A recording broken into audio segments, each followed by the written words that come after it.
ডিসেম্বরের 15 তারিখের মধ্যে কিন্তু আইপিএল অকশন শুরু হতে চলেছে। আর নভেম্বরের 15 তারিখের মধ্যে সমস্ত রিটার্ন প্লেয়ারের নাম ঘোষণা করতে হবে, বিসিসিআই তারা বলে দিয়েছে। আমরা এই নভেম্বরের 15 তারিখের মধ্যে কিন্তু জেনে যাবো কোন কোন প্লেয়াররা থাকছে নিজ নিজ দলে আর কোন কোন প্লেয়াররা ছেড়ে দিচ্ছে। আর তার আগে সবচেয়ে বড় ট্রেন্ডিং খবর যে বিরাট কোহলি নাকি এই বছরই আইপিএল থেকে রিটায়ারমেন্ট নিয়ে নিচ্ছে, মানে 2025-এ শেষ আইপিএল বিরাট কোহলি, 2026-এ কিন্তু আইপিএল খেলছে না।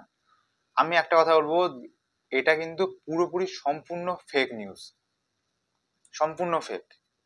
হ্যাঁ, 2027 সাল অব্দি কিন্তু আরসিবির সাথে কন্ট্রাক্ট সাইন করা রয়েছে বিরাট কোহলি, মানে 2027 সাল পর্যন্ত বিরাট কোহলি আইপিএল খেলবে, তা আরসিবির হয়ে।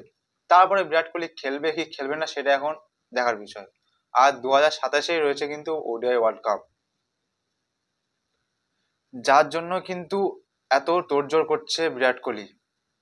আর তার সাথে আরেকজনের নাম না বললেই নয়, তার হচ্ছে রোহিত শর্মা। তারপর তারা খেলবে কি খেলবে না সেটা এখন তাদের সিদ্ধান্ত, কিন্তু এই বছর যে বিরাট কোহলি রিটায়ারমেন্ট নিয়ে নিচ্ছে সেটা পুরোপুরি ফেক নিউজ। আর এখন যদি আমরা বলি কোন কোন প্লেয়ারকে ছাড়তে চলেছে, কোন কোন দল আর কোন কোন প্লেয়ারকে ধরে রাখবে, সেটা এখন দেখার বিষয়।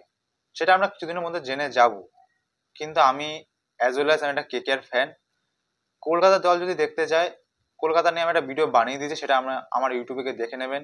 সম্পূর্ণ টোটাল কাকাকে ছাড়তে পারে, কাকাকে ধরবে, সম্পূর্ণ ভিডিও রয়েছে। আর MS ধোনি কিন্তু 2026 আইপিএল খেলবে, এটা পুরো টাটকা গরম খবর। MS ধোনি 2026 আইপিএল খেলবে।